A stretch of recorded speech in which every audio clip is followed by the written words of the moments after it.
We zijn weer in onze studio en we spelen vandaag met onze vaste basisopstelling zonder Siebe, maar wel met Marnik en met Christophe. En ik ben nog altijd Mathies. Welkom bij FC Limburg, de podcast.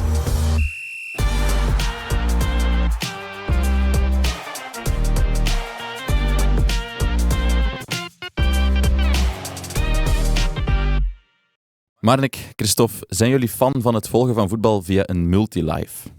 Nee, ik ook niet. Ik word er een beetje nerveus van. Je springt gewoon van een hak op een tak, hè. En je ziet dan wel een goal en nog eens een herhaling, maar dan... Je kan niet volgen. Nee, je hebt geen voeling met die match ook. Nee. Ja, dat is dan een generatieverschilletje. Ik heb er gisteren van genoten van de multilive. Constant prikkels, constant doelpunten zien. Voilà. Dus ik heb Er gisteren... komt een leeftijd dat de prikkels wat minder mogen worden. Die heb ik dus nog niet. Maar ik heb gisteren dus via de multilive gevolgd. Ik denk jullie hebben gewoon de wedstrijden zelf gevolgd van Genk en STVV, toch? Ja, ik was in La Louvière, dus ik heb het ter plaatse mogen beleven. 10 doelpunten. 10 doelpunten, Ja. inderdaad. Nee, ik via mijn smartphone. Want de reden dat ik er niet was... We hebben het er al een paar keer gehad, de Koninklijke FC Brit en ik. We hadden onze E-dag die nu nog een beetje een speciaal karakter had. Dus ik moest werken. Echt werken deze keer. Je moest dit keer geen voetbal kijken, maar echt aan de slag. Maar in tussentijd natuurlijk met de smartphone. En het was wel spannend, moet ik zeggen. Ja, die E-dag die was beter op locatie geweest in La Louvière trouwens. Want het is een mooi stadion, een gezellig stadionnetje ook. Alleen... de catering voor de journalisten, we hebben ook al gezegd, we zijn niet veel eisend. Het hoeft geen kreeft te zijn. Maar een simpele sandwich, dat mag toch wel als je 1,5 uur onderweg bent naar La Louvière. Maar de voorzitter daar, we hebben het daar alles over gehad.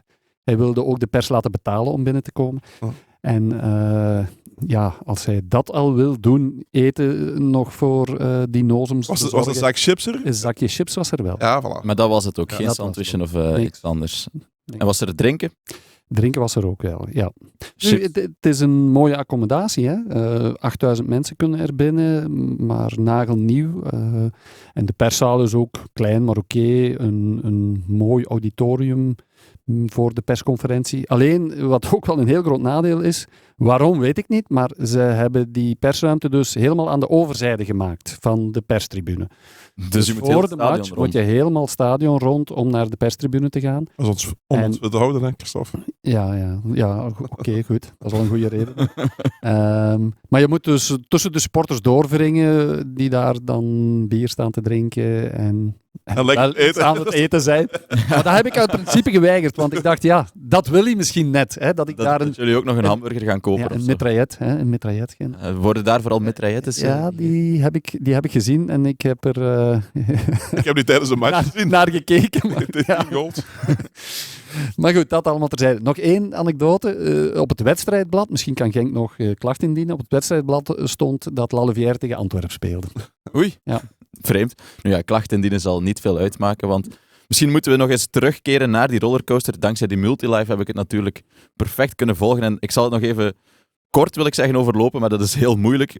Oké, we herbeleven het. Na een kwartier staat Genk 0-2 voor en staat het 1-1 in Dender-Gent. Op dat moment staat Genk virtueel in play-off 1. Ondertussen is Anderlecht 1-3 aan het verliezen en dus is er hoop dat ze ook hen kunnen inhalen. Maar voor rust geeft Genk het nog weg. 2-2. Dan denk je, oké, Genk valt weer uit play-off 1. Maar dan nog steeds voor rust maken ze dan 2-3. Dus gaan ze met een play-off 1 plek de rust in. Tweede helft. In de tweede helft, na 65 minuten, komt Gent toch op voorsprong. 1-2. Alle hoop dan op Dender, maar die maken geen gelijk. 1-3 wordt het zelfs nog voor Gent. En dus ondertussen is in La Louvière Genk ook nog druk gescoord. Een 5-tal minuten voor tijd maakt Bibou daar de 3-5. En dan moeten ze nog 2 keer scoren om Anderlecht nog in te halen. Maar op dat moment maakt ook Anderlecht nog een doelpunt. Waardoor Anderlecht en Gent zeker zijn van hun play-off 1 plekje. En dan krijgt Genk zelf nog 2 doelpunten tegen 5-5 en play-off 2 voor Genk. Dat is de korte samenvatting van gisteren. Wat een prikkels. Ja. Waarom doe je dat nu? Is dat speciaal voor salonsupporters die niet goed opletten? Ja, ik dacht nog even alles opfrissen hoe het helemaal gebeurd is, zodat we er... Dan kan je nog diep eens over kunnen teruggaan. ingaan. Net voor de rust, hoe zat het? Kijk, voor degenen die niet goed hadden gevolgd gisteren, was dat nog een kort overzichtje, maar... Die zijn nu wel helemaal mee. Die zijn helemaal mee. Maar Genk heeft play-off 1 gisteren niet in La Louvière verspeeld. Hè. Nee, dat is wel duidelijk. Mocht het daar van afhangen. Als je ziet dat Gent ook nog een historisch laag puntenaantal nodig heeft, denk ik, om die 6e plaats te nemen aan Gent. het is gewoon, ze hebben veel te veel punten, 1 vergooid. En 2, er scheelt het een en ander aan die ploeg, want anders sta je hoger op dit moment. Nu, ik moet zeggen, op zich is dat ook de sport. Dus je bent Racing Genk en je hebt budget, ik weet niet, nummer 4 of zo, nummer 4, 5, dan kan je een keer 7 eindigen. Dat is gewoon zo in de sport. Maar dat wil niet zeggen dat je daar niet mee aan de slag moet. Dus dat wil wel zeggen dat je wel degelijk serieus ondergepresteerd hebt. En dat je nu moet gaan zoeken van waar zat het. En daar was Nicky Haaien, is daar duidelijk. Ze zijn er al even mee bezig. Hè. En ik denk dat we in play-off 1 wel een aantal andere spelers gaan... In play-off 2, sorry. Een aantal andere spelers gaan zien. Hij zei gisteren ook na de wedstrijd van ik wil nu jongens die helemaal mee zijn in het verhaal. Het zal ook naar volgend seizoen toe zijn. Hè. Er zijn contracten die aflopen, zoals KMB. Ik denk dat dat een aflopend verhaal is. Dat was dramatisch gisteren. Dat was dramatisch. Hoe dat die zich liet voorbij lopen, sorry. Maar dat was echt niet om aan te zien. Ook als we nog eens teruggaan naar vorige donderdag. Freiburg was toch ook wel een serieuze tik. Ook daar was het echt niet goed. Van KMB, dus dat is al eentje van die mannen. Zorg, dat gaat ook een aflopend verhaal zijn. Die gaat zijn laatste jaren gaan ze, denk ik, verkopen in het tussenseizoen. Ja, dan zijn er nog een aantal spelers die ze niet willen laten gaan, eigenlijk, aan het sportief oogpunt, maar die wel zullen vertrekken. Zoals Keretsas en Olowadi, dus die gaan voor alle duidelijkheid play-off 2 wel nog wel het beste van zichzelf geven en moeten geven. Want het Europees ticket, dat blijft uiteindelijk het doel. Hè. Ook al is dat het laatste ticket. En ook al zorgt dat ervoor dat je vrij vroeg moet presteren in een voorbereiding. Anderzijds gebruik je dat als voorbereiding. Hè. Dan ga je wat minder voorbereidingsmatches spelen. En dan heb je vanaf eind juli Conference League. Hè. Dus ze gaan er wel echt wel degelijk voor gaan. Ook zeker na afgelopen seizoen. Je ziet, brengt toch wel wat geld in het laadje. Hè. En dat is toch wel belangrijk. Hier zijn al veel namen gevallen, maar ik wil zeker ook Lawal vermelden. Marnek, je hebt hem hier al verdedigd. Absoluut. Blijf je bij dat standpunt? Ik blijf hem verdedigen, vooral in die zin ook wat ik nu weer zie op sociale media. De bagger dat die jongen over zich heen krijgt, dat is een absolute schande. Ik vind het echt, als je nu ziet, er zijn mensen... Ja, zo AI-foto's met dat hij vliegen aan het vangen is, van dat soort dingen. Het gras aan het afrijden en, ik bedoel, oké, ik ben ook wel... Nu niet dat we het moeten goedkeuren, maar dat is de maatschappij tegenwoordig jammer genoeg. Hè. En zet die mannen die dat doen, of die vrouwen, naast Lawal en dan zeggen ze niks. Hè.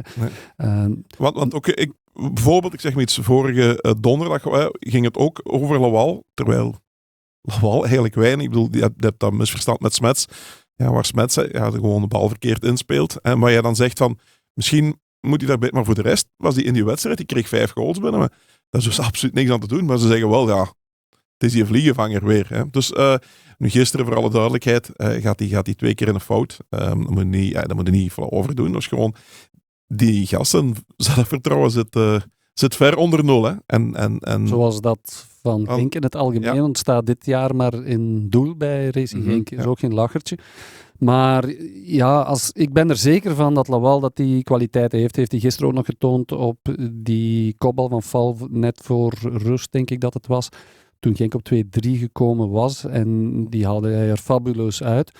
Hij is ook Oostenrijks international, dus dat word je niet als je een vliegenvanger bent. Dus en bovendien ook een hoge ballen, blijf ik zeggen. Proactief. Gisteren ook, een paar keer. Iemand die kan heel veel hoge ballen halen. Ja, tussen een bos mensen ook, de bal er nog tussen uithalen.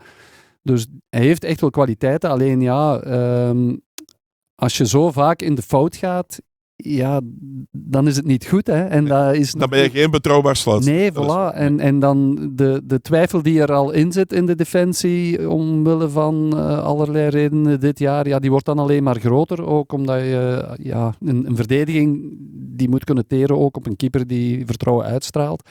En nu, dat vertrouwen uitstralen, niet dat het daaraan mankeerde, maar als je dan zo in de fout gaat, dan is dat als doelman een ramp. Hè. Ik hoorde gisteren Frank Boek zeggen, Genk kan beter keepers opleiden dan kopen. Is play-off 2 de uitgelezen kans om eens een Luca Brugmans minuten te geven? Ik vrees dat het iets te vroeg is. Toch? Ik denk, je zit niet in zo'n stabiele situatie nu,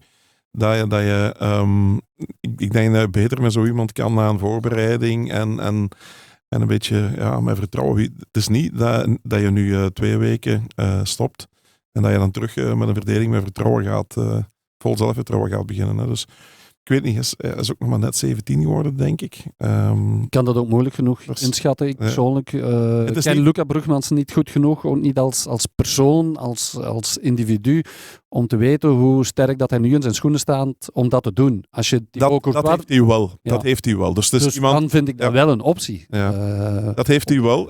Maar hij heeft ook dit seizoen, hij heeft zelf ook bij ten eerste op het WK, op het WK. Ja, Portugal, hè? Ja, WK U17. Was hij een keer in de fout gegaan. Speelde voor de rest toch wel goed. Nu ook heeft hij echt een paar heel goede prestaties al, maar ook al wat mindere matchen bij Jong Genk. Wat volstrekt en perfect normaal is.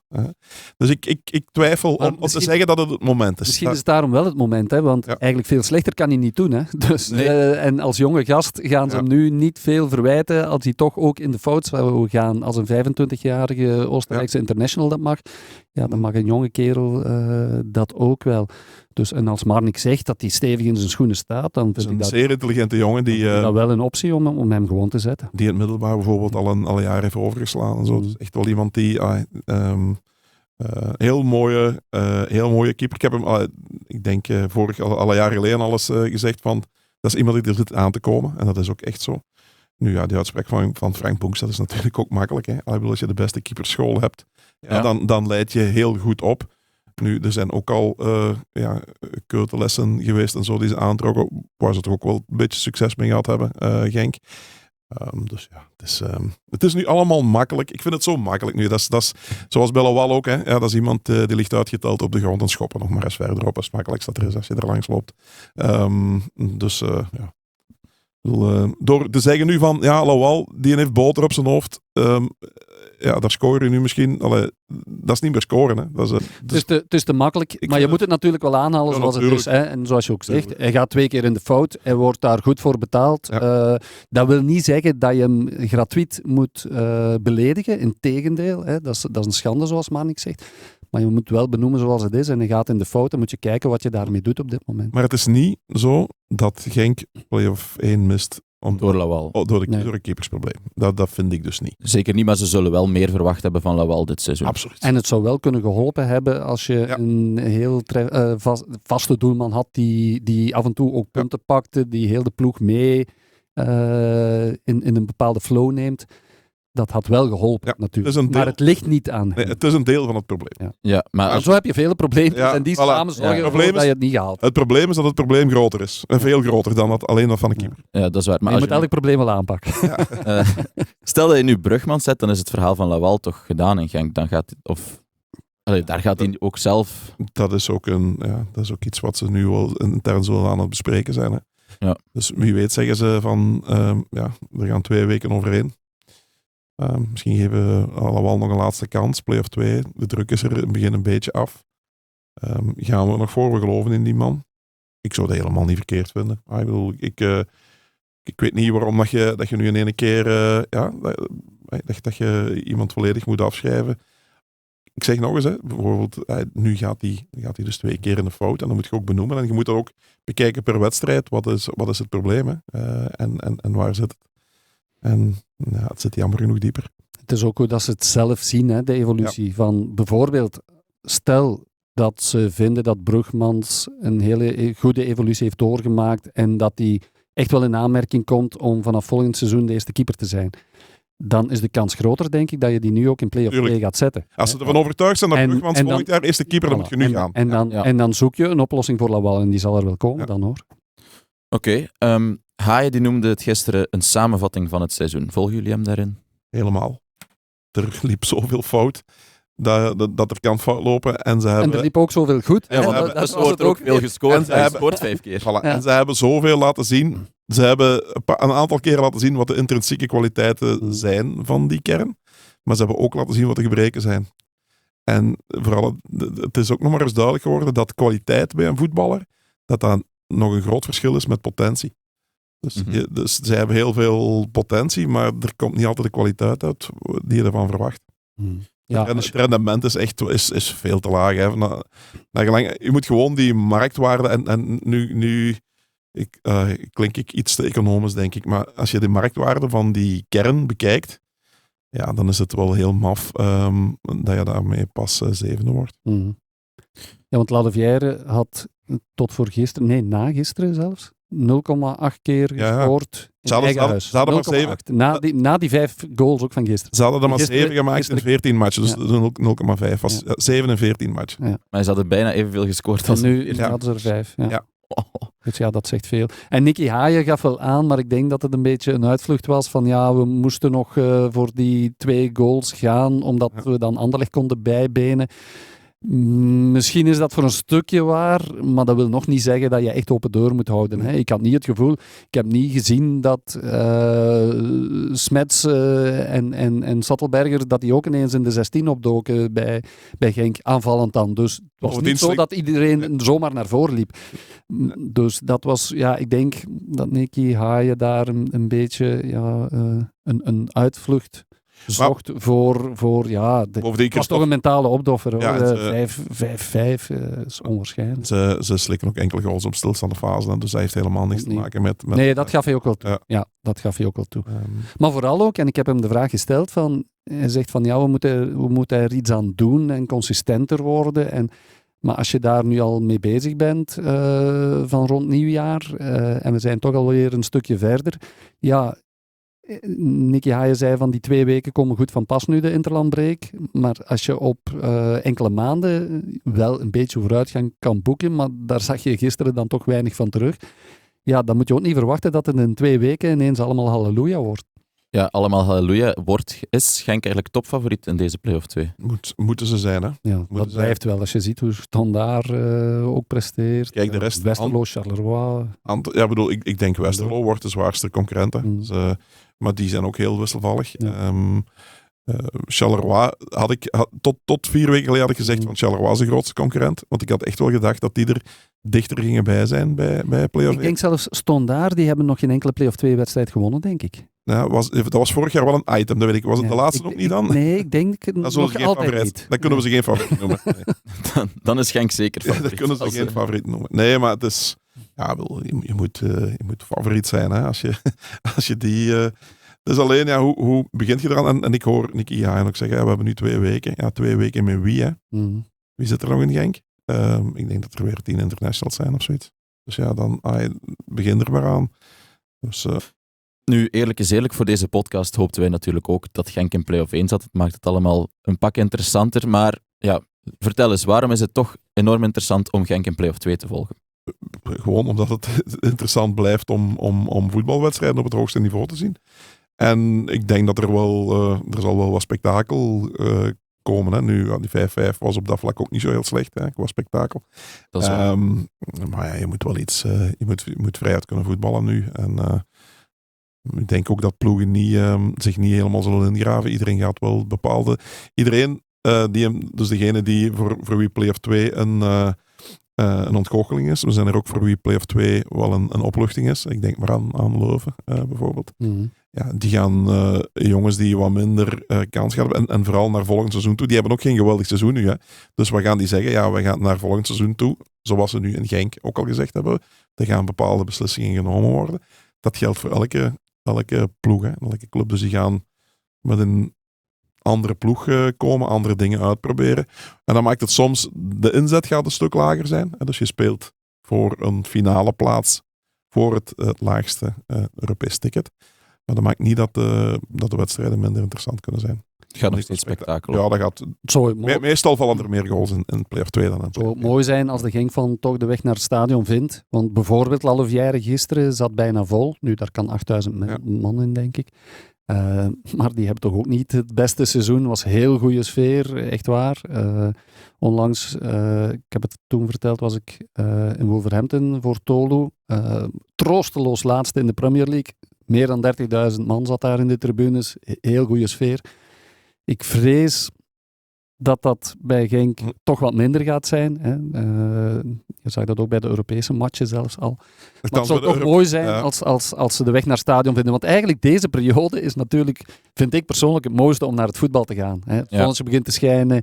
Je hebt die sfeer echt. Ja, ik vergelijk dat altijd met de Cup Final van vroeger. Hè. Dat was toen de enige match die live op tv kwam, als ik me goed herinner. Of toch een van de weinigen. Met Rick de Sadelaar. Met Rick de Sadelaar op zaterdagmiddag om 3:00. Eerst die match kijken en dan zelf thuis voetballen op de net gemaaide gazon. Nu zeg ik wat eens kijken, Rick wie? Nee, ik ken de naam. Dus dit zijn de mooiste periodes om naar het voetbal te gaan. Ja, dat is zo. Ook in play-off. Ook een play-off 2. En Genk maakt ook goede kans op die finale. Is favoriet voor die finale, dus dan komt er ook dan wel weer iets bij kijken. Christophe zei net ook van sfeer in Europa. Ik moet zeggen, op verplaatsing was het wel de moeite. Nu in Freiburg, die corteo met toch bijna 2000 supporters die daaraan deelnamen, die te voet naar het stadion stapten, 4 kilometer. Indrukwekkend, hè? Indrukwekkend. Echt heel mooi. Was heel mooi. Was echt een moment dat je zegt van, ja, daar zit potentie in die club en daar zit leven in die club. In het stadion leek het me moeilijk om over de Freiburg-fans heen te gaan. Die waren ook indrukwekkend. Fantastisch. En vooral de insteek. Ik heb het hier al een aantal keer gezegd. En dat was nu ook weer bij bepaalde liederen in de corteo. Het ging dan weer tegen STVV en Standaard en tegen wie dan ook. En dan denk ik, jongens, je zit hier in Europa. Kom, zing eens voor uzelf, Forza. Mm-hmm. Hè? Dus en dat heb je dus in Freiburg, daar had je dat totaal niet. Hè? Die zijn dus... Uw Duits is zo goed, man. Nee, maar die zijn apen trots op hun eigen ploeg. Die zijn gewoon trots op hun streek, op hun ploeg. Je ziet dat ook op tifos en zo. Dat is daar ook het plaatselijke volkslied. Nee, is echt... Apetrots in Duits, hoe zou dat klinken? Ik heb geen idee wat apetrots is in Duits. Maar alleszins... Maar Marnik heeft wel gelijk. Ja. Die wedstrijd in Freiburg, ja, ze verliezen daar 5-1 en toch waren ze daar niet kansloos. Hè? Nee, het was heel straf. Hè.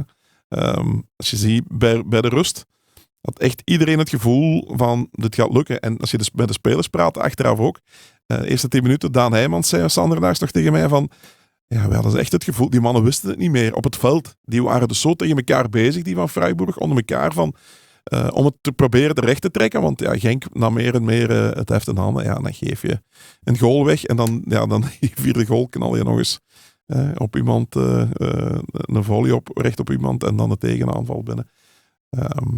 Daar hebben ze maar, en dan, dat zei Heijmans dan ook van, ja, dan komt het dus boven van, het is weer vandaag. En dan draag je het hele seizoen mee. En dan komt alles boven. En dan was het naar de botten, los daarvan, een mooi Europees parcours, maar een pijnlijk einde. Pijnlijk 1, omdat je het jezelf in de voet schiet. En 2, omdat het echt een haalbare kaart was. Dat is geen topclub uit de Bundesliga. Dat is een goede subtop. En dan zie je dat die Duitsers blijven lopen. Echt, het was wel heel straf, want die tweede helft, er zijn er veel zo 3-1, 4-1 van, nu het gewoon dicht, die bleven, elke tegenaanval bleven die met z'n allen gaan. Hè. Dus zit dat daar wel een bepaalde, fysiek wel indrukwekkend. En ze kunnen ook wel verdedigen en er snel uitkomen. Maar iets creëren, puur voetballend, dingen creëren, korte ruimtes. Ik moet zeggen, dat was een van de strafste momenten ook nog uit mijn, nu toch al meer dan 30-jarige loopbaan als sportjournalist. De coach van hen. Ik had er hier al een vrij goed contact mee, omdat ik was de enige Belgische journalist op zijn persconferentie. En hij was veel te vroeg hier, samen met speler. Dus hij kwam een beetje babbelen. En een hele fijne man, Julian Schuster.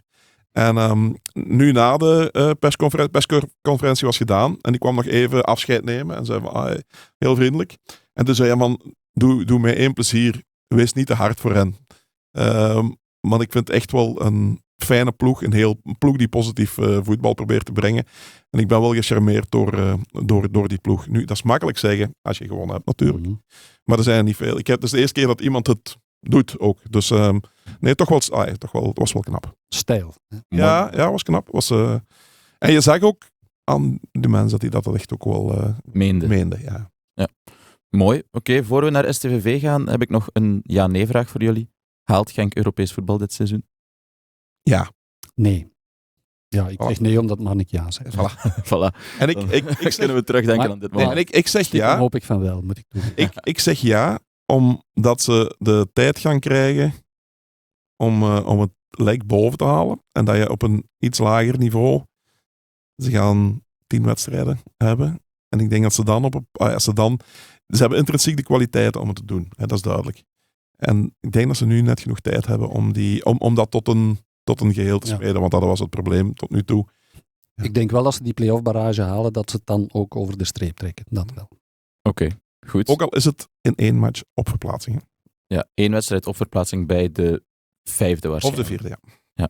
Als Anderlecht niet in de top 4 eindigt. Dat kan zeker ook nog. Oké, STVV dan, die haalden wel play-off 1, maar dat was al langer bekend.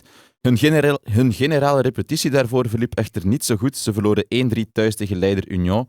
Na een half uur stonden ze al 0-2 achter. 2 doelpunten op corner, allebei aan de tweede paal. De verdiensten van dan goede corners van Union, of had STVV daar gewoon beter moeten doen? Beiden. Want ze waren zeer goed getrapt. Dat sowieso, maar Burgess stond volledig alleen bij die eerste corner. En je weet toch, Burgess moet je... Remember Union Genk? Was het daar ook... Het zijn al hetzelfde. Burgess, Sadik die Burgess volledig verloor. En die gewoon... Het was gewoon een kopie van die goal. Dus je bent sowieso gewaarschuwd. Burgess is gevaarlijk op die hoekschoppen. Ja, maar hou hem tegen. Er wordt geblokt. Hè. Maar het is niet zo van... zoals in het jeugdvoetbal. Want dat is uw man en blijf daarbij. En die blijft ook op zijn gemak staan. En we zien wel. Dat is het niet meer. Hè. Nee, dus, er wordt geknokt echt in die... Er wordt geknokt, er wordt geblokt. Terwijl het eigenlijk niet mag. Want dat is eigenlijk het heel rare. Hè. In het voetbal mag je eigenlijk... In basket mag dat. Hè, op de juiste manier blokken. In voetbal mag dat eigenlijk niet. Want je mag pas een blok zetten als je de bal vlakbij je hebt. Hè, dat je de bal afschermt. Maar toch is dat... In tussentijd is dat gewoon toegelaten. Dat is een gebruik geworden. En dat zijn ploegen die daar heel goed in zijn. En dat is echt wel moeilijk te verdedigen. Je zag, trouwens gisteren heeft Genk ook zo nog een kopbaldoelpunt tegen waar Smets werd. Ja, waar Smets helemaal werd uitgeblokt. Die dan in één keer begon rond te lopen. En dan zei van, dat is te laat, dan ben je te laat. Was nu trouwens hetzelfde aan bij Burgers. Was die Sacco, denk ik, die bij die eerste goal. Tweede goal was dan weer Motto, denk ik. Of dat was iemand anders die werd uitgeblokt. Ja, het is een spel, hè? Een spel, een sport. En heel moeilijk te verdedigen. Dus, maar Frank vloekt het toch? Hè? Natuurlijk als coach, want je traint daarop. Hè? Dus, dus dat maakt het nog erger. Hè? Je weet dat het gaat gebeuren en toch slik je die goals dan. Het is zoals Mathies net zei, van, je hebt die voorbeelden. Hè? Zoals, dus welke beelden denk je dat ze voor de match laten zien? Ja, dat is die goal van Burgess tegen Genk, die ze laten zien. Hè? Van jongens, stilstaande fases, we gaan er beginnen. Kijk, eerste hoekschop. Hier tegen Genk, nog niet zo lang geleden. Op die manier wordt Sadik uitgeblokt. Op die manier loopt hij achter de feiten aan. Dat gaat u niet overkomen. Toch wel. Bingo. Ja. Nu, iedereen wist ook dat Arjen Robben altijd naar zijn linkervoet kwam. En toch lukt het. Ja, dat is ook waar. En dat is daarmee dat ik ook zei, als eerste, hij is ook goed getrapt. Want als hij niet goed getrapt is, 2 keer, dan kan je er niet uit scoren. Dus hij moet perfect getrapt worden. Keeper ook niet helemaal vrijuit. Ze komen vrij dicht bij de goal, vind ik, die 2 hoekschoppen. En hij miskijkt zich nu, die keeper, die wordt dus ook half uitgeblokt. Hè. Dus ze gaan daar niet tegen staan, want dan weten ze van, en dan wordt er gefloten in België en Engeland niet. Daar zijn ze lang gestopt met fluiten op elke hoekschop. Dat is gewoon van begin maar uw massaal vechtpartij en we zullen wel zien waar het eindigt. Van echt heel fel overdreven. Maar in België, als je daar tegen de keeper staat en hij kan niet goed vrij, dan wordt meestal nog wel gefloten. Dus wat doen ze? Ze gaan staan op de plaats waar die moet gaan komen. Hè. De keeper. Dus er wordt echt afgesproken van daar gaat die een bal precies vallen. En daar laat je hem vallen als hoekschopnemer. Dus daar gaat wel ene staan dat hij er niet raakt. Dus het is gewoon een specialiteit en een heel, heel belangrijk deel geworden van het voetbal. Hè. Arsenal gaat er misschien nog kampioen spelen. Hè. Daarmee. En ik begrijp ook wel dat er dan veel op getraind wordt. Hè? Want dat zijn de beslissende momenten in een wedstrijd tegenwoordig. Wedstrijden die dicht zitten. Nu ook deze wedstrijd. Zoals STVV, dan mag je dus zo goed spelen als je wil. En dan mag je nog opnieuw vrij goed combineren. Zo, als je gewoon 2-0 achter staat. En na 2 stilstaande fases, begin maar. Hè. En die kunnen even leunen. En bovendien, voetbal is, en dat zie je toch ook heel fel bij Genk bijvoorbeeld. Ja, voetbal is psychologie, hè. Als je ziet hoe dat die daar in Freiburg na die 3-1, van het is weer vandaan. Dus dat bepaalt alles in uw lichaamstaal. Bij STVV nu ook, 3 op 12 zeker. Ja. Dan dat kruipt wel ergens even in het hoofd. Hè. Ik denk dat voor hen ook, voor STVV, ook wel heel goed is dat er nu even uitblazen. En ook wel eens benadrukken, jongens, we hebben een fantastische reguliere competitie gehad. Hè. We zijn als derde geëindigd. Ja, jongens, dat had niemand voorspeld. Dus dat zal Wouter Franke nu ook wel benadrukken. En tegelijkertijd de tijd nemen om wat misloopt en wat misgelopen is de laatste weken eens goed te benoemen en eraan te werken. Ja, want het werd nog 0-3 en dan werd het ook nog 1-3 via Diouf. Ook op hoekschop trouwens, dus ook voor Union is het niet simpel om op een hoekschop te verdedigen. Maar wat moet STVV nu onthouden uit die laatste wedstrijd tegen Union, die toch titelkandidaat nummer 1 zijn? Stilstaande fase is wel is al heel, heel belangrijk, daar zal echt wel op gewerkt worden. Als we nu, het worden 10 wedstrijden echt wel op het scherp van de snee. Hè. Dus dat is het grote verschil met play-off 2. Daar zit er zo af en toe eens eentje tussen thuis waar het al rap 1-2-0 is. En je zegt van rustig aan. Maar dat is, het is gewoon 2 maanden gaan en nog eens gaan en blijven gaan. Hè. En dan is het een goede gewoon start is belangrijk, hè, want we weten de kalender nu nog niet. Want op dit moment als we opnemen is de kalender nog niet bekend, dat is vanavond pas.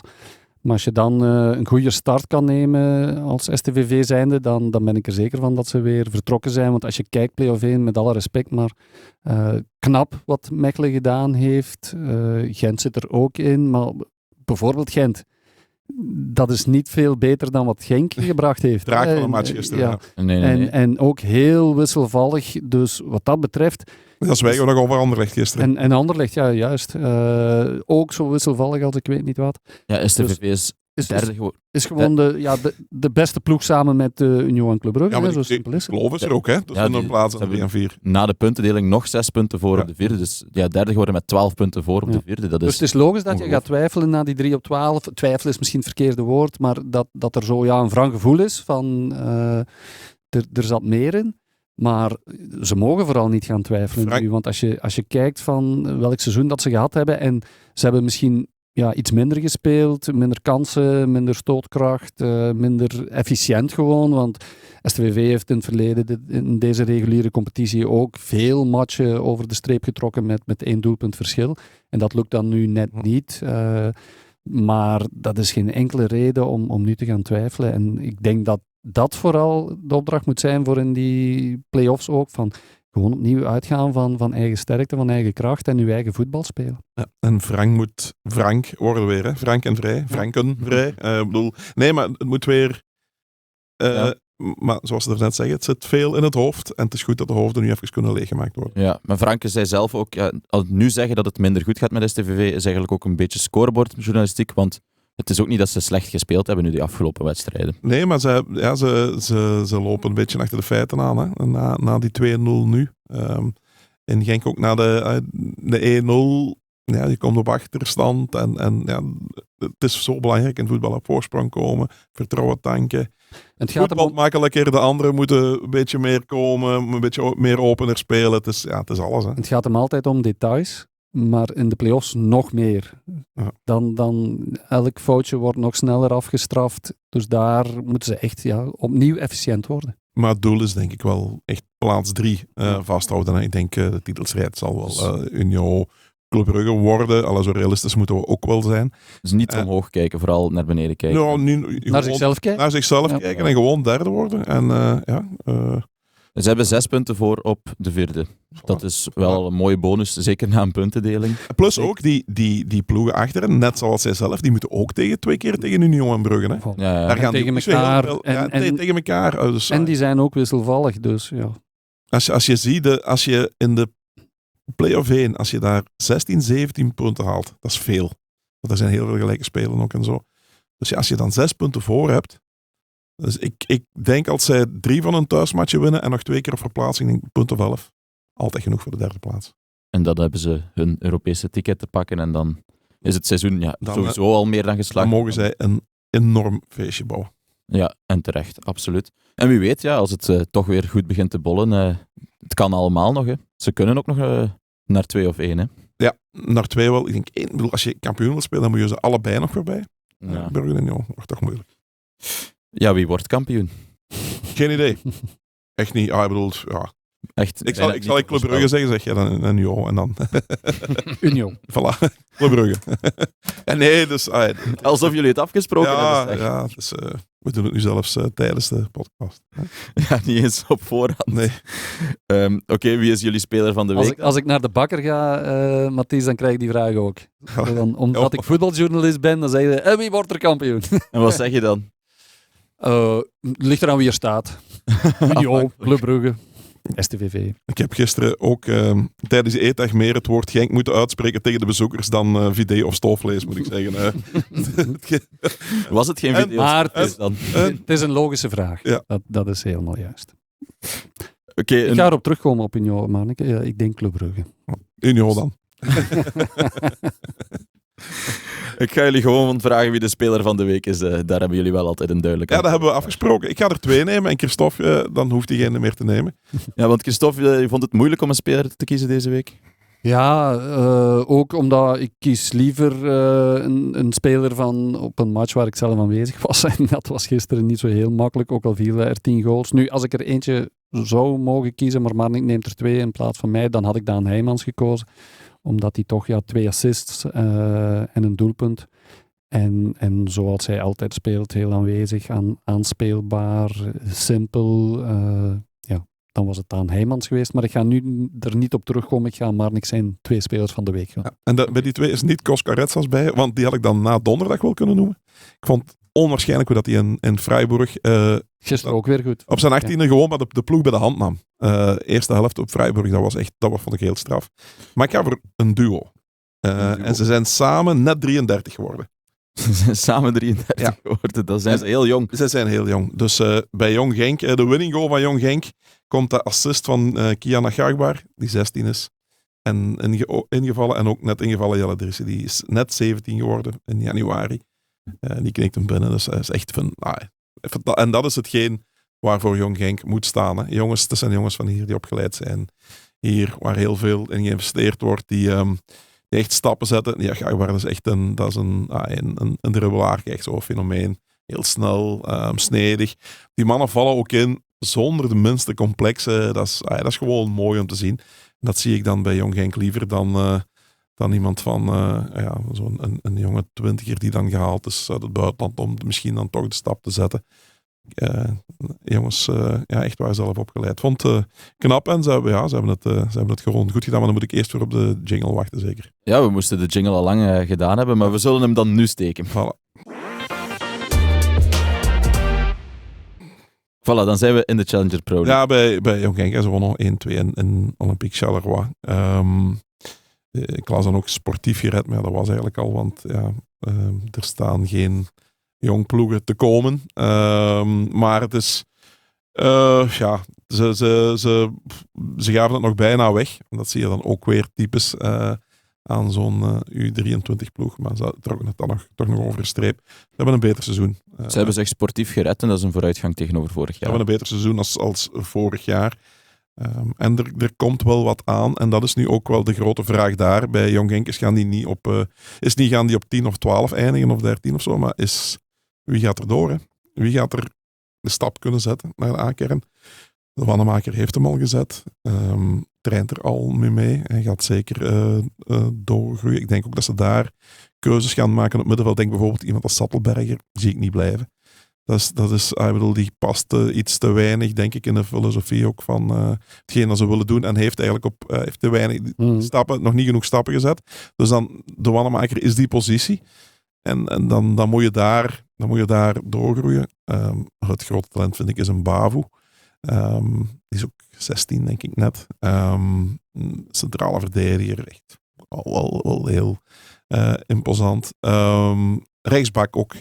Sarfo, heel goed. Die speelt nu op links, omdat Pierre rechts speelt. Maar die kan als rechtsbak ook wel die stap zijn. Maar het zijn allemaal mannen die nog heel, heel jong zijn en waar wel wat in zit. Dus dat vind ik ook altijd wel het mooie om naar uit te kijken. Misschien laten ze zelfs al dit seizoen iemand in play-off 2 is iemand proeven. Zeker bij de Wannema heeft nu wel een blessure. Ja. Mocht hij niet geblesseerd geweest zijn, denk ik wel dat ze dat wel eens zouden doen. Ik vraag me ook af dat ze Yokoyama misschien nog eens gaan testen op links. Omdat die heeft wel een aantal goede weken achter de rug. Die was... Eerste helft wou die niet bij Jong Genk spelen. Had dan uiteindelijk toch wel door van de eerste ploeg ga ik er niet in. Is dan wel bij Jong Genk beginnen spelen. Trentelen met de A-ploeg. Wel een aantal straffe goals en assists gegeven. Misschien testen ze die nog eens uit. Ik weet het niet. Het is altijd, dat hebben we daarnet ook al gezegd, Play-off 2 is een beetje een labo ook. Hè. Dus een beetje experimenteren kan, moet. Alles met oog op volgend seizoen. Maar dat heeft dan ook zijn impact op Jong Genk. Zeker in de gaten houden of er dit seizoen al spelers doorschuiven. Patro IJzendan, die werden volgens trainer Stijn Stijnen op alle vlakken overtroffen door Beerschot. Het werd er 0-4. Patro lijkt toch een beetje in het sukkelstraatje te zitten. En dit is niet echt de vorm waarmee je naar die play-offs wil gaan. Hè? Nee, het is...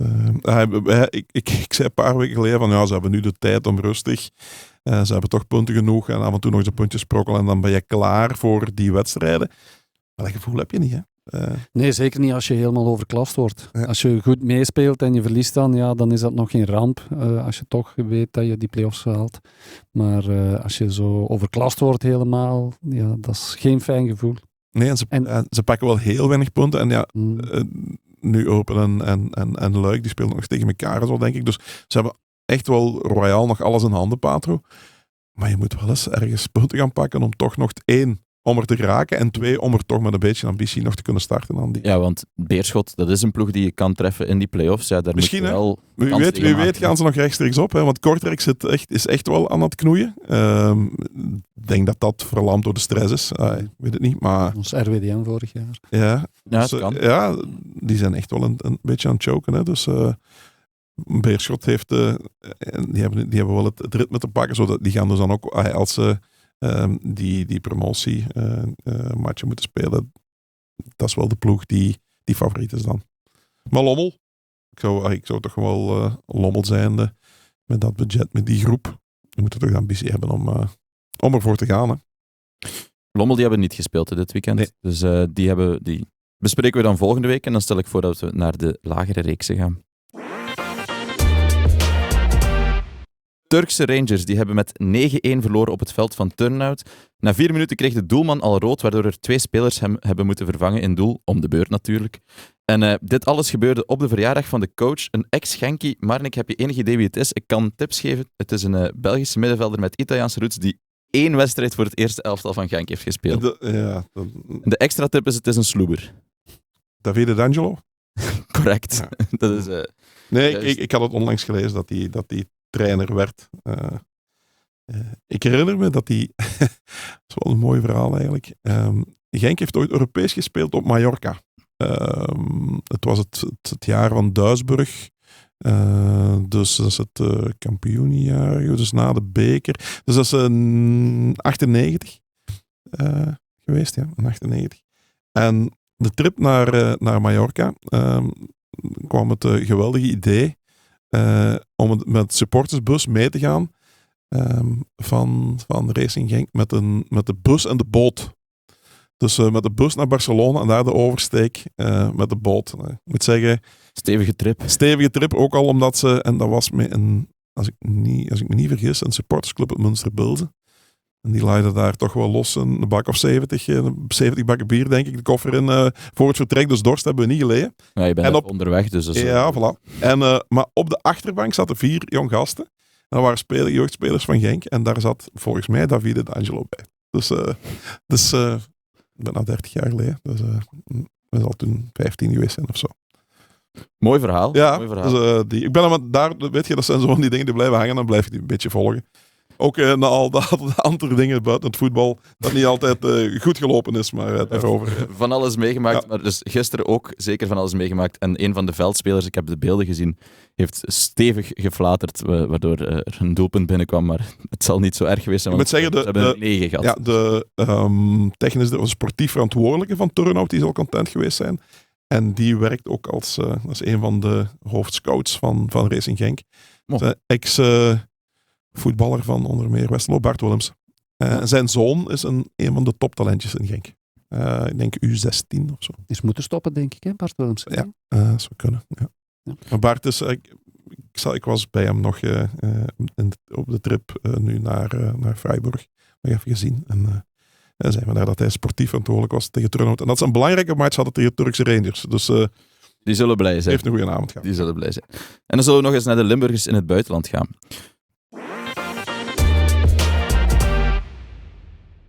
Want Christophe, jij reist mee met de Duivels naar de VS. Morgen, als ik het goed heb. Vertrek je morgen al? De Rode Duivels vertrekken woensdag. En jij Ik vertrekt vertrek morgen.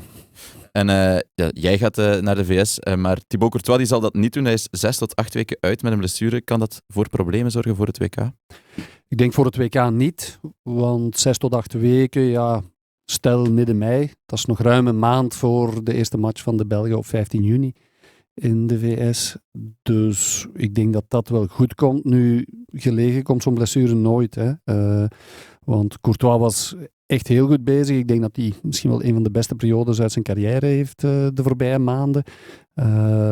Als het bij Real al wat minder liep, dan trok hij ze wel over de streep met de ene fabuleuze redding na de andere. En ze hadden hem nu ook echt wel nodig om Barcelona eventueel bij te benen in de Champions League topmatch tegen Bayern München. Dus Real had hem nodig, maar voor hemzelf ook is dit toch wel een serieuze mentale domper.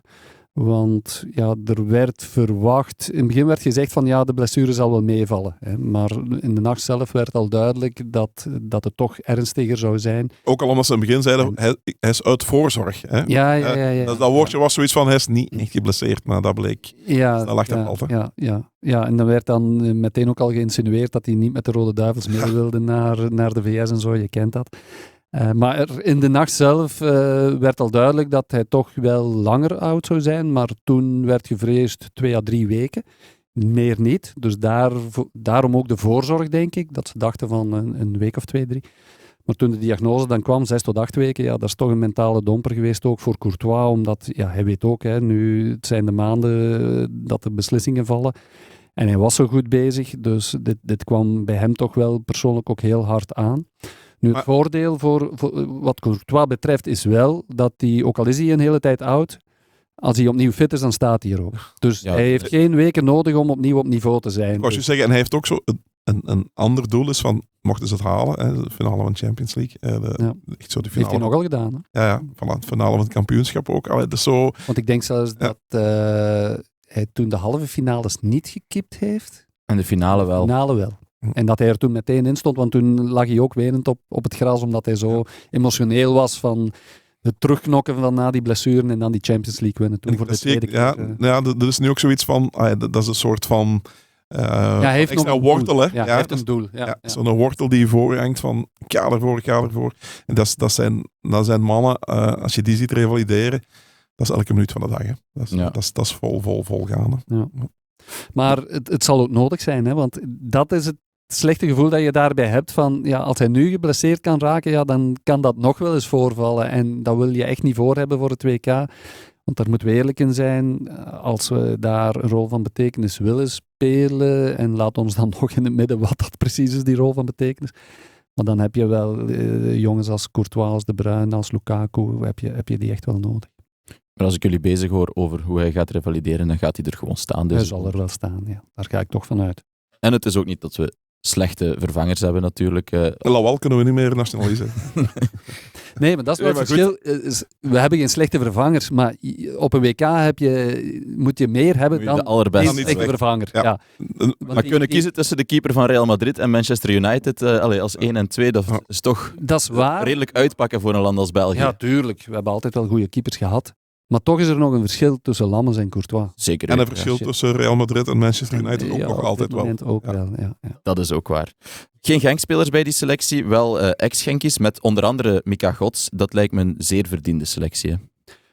Ja, denk ik wel. Als je ziet wat hij presteert bij Ajax dit jaar. Hè. Ajax toch ook niet echt op dreef. En Mika Gods, als ik het goed heb, 14 goals, 11 assists. Had het blijkbaar het voorbije weekend wel moeilijk tegen Feyenoord, las ik. Ik heb de match niet gezien. Maar ik kijk er zelfs naar uit ook om hem aan het werk te zien bij de Rode Duivels. Want ja, als hij opgeroepen is, gaat hij ook wel spelen in de VS. Dat is zeker iemand die, als je tegen een ploeg, als je heel hoog kan spelen, heel dominant bent. En dat is bij deze nationale ploeg, deze lichting, Rode Duivels, hebben daar iets meer problemen mee, heb ik de indruk. Hè? Dat ze wat beter zijn in de omschakeling dan puur dominantie. Het is iemand die een man erbij kan. en die een actie kan maken. En die wel tegen zo'n ploeg echt enorm nuttig kan zijn. En dat is ook wel belangrijk hè, in een selectie als je naar een WK gaat. Dat je van alles een beetje hebt. Ja. Dat je niet allemaal dezelfde types hebt. En dat je zo iemand dus even kan brengen. Ook op het einde van de wedstrijd, als er wat ruimte komt en zo. Dus, ik denk niet dat Mika Gods direct de basisspeler gaat zijn. Maar er is wel een die je regelmatig kan gebruiken en die mee kan een resultaat bepalen. Ja, en het is ook een kleine overwinning, om het zo te noemen, dat Mika Gods toch ook heeft toegezegd. Nu voor de A-ploeg is iets anders, maar hij is voor de belofte geselecteerd geweest, wel vaker in het verleden, en hij heeft altijd afgezegd. Was vermoeid altijd wel. Was altijd vermoeid ook. En lichte blessures. Uit voorzorg. Er werd zelfs even geopperd dat hij ergens ook Nederlands bloed nog had in het 7e knoopsgat, waardoor hij nog voor Oranje zou kunnen kiezen. Maar ik denk, ja, na wat er gebeurd is met Carretzas en noem ze maar op, dat het het is een heel andere situatie, hè, Mika Gods. Maar ik denk toch wel dat ze bij de Belgische Voetbalbond blij zijn dat die komt. Ja. Ja, hij heeft wel wat zelfvertrouwen ook. Hij zal gezegd hebben van jonge duivels, eerste rode duivels. Hè, dan. En hij heeft gelijk gehad uiteindelijk, want hij heeft een terechte plek in de hij heeft een terechte plek. Hij heeft een, zoals Christophe net met die statistiek, heeft gewoon een goed seizoen. Voilà. En dan heb ik nog één iets om af te sluiten. Ik ga nu zaterdag met Siebe naar een beurs waar ze allemaal voetbaltruitjes en spullen verkopen. En we willen de studio nog een beetje extra aankleden. En ik vroeg me af, hebben jullie opdrachten voor truitjes die wij moeten gaan halen of suggesties? Absoluut. Ik vind dat we, ik als oude man mag dat zeggen, we zitten een beetje te veel in het nu. Gewoon een beetje retro erin. En er zijn genoeg Belgische ex-eerste klassers waar je dingen kan. Voor mij persoonlijk dan, dat mijn pa er gespeeld heeft, FC Beringen. Mijn club, mijn verleden. Je hebt Waterschei en Winterslag. Truikens van Winterslag met drinkmelk op waren echt fantastisch. Bij Waterschei was het Groep Hermans. Hè, dat herinner ik mij bij die bekerfinales. Maar ook bijvoorbeeld, toch iets recenter nog, Heuse Zolder. Eerste klasser toch geweest. Ik vind niet Christophe. Een beetje... Ik ben alles aan het opschrijven. Ja, voilà. Een beetje traditie erin. Een beetje geschiedenis. Als je iets van Looisport tegenkomt, mag je het ook altijd meebrengen. Looisport. Absoluut. Ik schrijf het allemaal op. Als we een pareltje vinden, dan nemen we ze mee. De senderlochemie op de buik. De senderlochemie op de buik. En nu ook een beetje steun voor Vinova, die in moeilijke omstandigheden zitten daar. Voilà, zelfs dat doen we bij. Weet je, ik zal eens bij mijn ma gaan kijken in de kast. Misschien vinden we daar nog wel eentje van met een paar van Looisport. Dan hang ik het graag op. Zijn. Ja. Zou super zijn. En wij gaan... dat brengt nog op, hè, Marnik. Wat kost zoiets tegenwoordig? €300. Hè? Ja, die zo'n truitjes worden voor veel geld. En Looisport zeker. En uw pa heeft dat gedragen. Dus. Ja, voilà. Match worn. Match worn, ja, sowieso. Fantastisch. Kijk, dingen hebben we nog. Hebben we gezien een voetbaltas met dingen op reclame van Hu van Meubelen en wat Oma Sport. Oma Sport. Ja. Dan kan het zijn dat Siba en ik zaterdag een hele dag naar een beurs zijn gegaan en dat jij maandag toch nog met het beste truitje de deur binnenwandelt. Ja, voilà. Kijk, volgende maandag zullen jullie het zien, maar we gaan ook een video maken op die beurs. Dus het kan waarschijnlijk al vroeger te volgen zijn op YouTube of op de socials van Belang van Limburg. Fantastisch, jullie op Limburgse zoektocht. Lijkt me toch wel een mooie uitdaging, hè? Ja, ik heb er zin in, alleszins. Goed, dan ga ik jullie bedanken voor jullie deskundige analyses, Marnik en Christophe. Dank u wel ook, Sil, voor de technische ondersteuning en tot volgende week.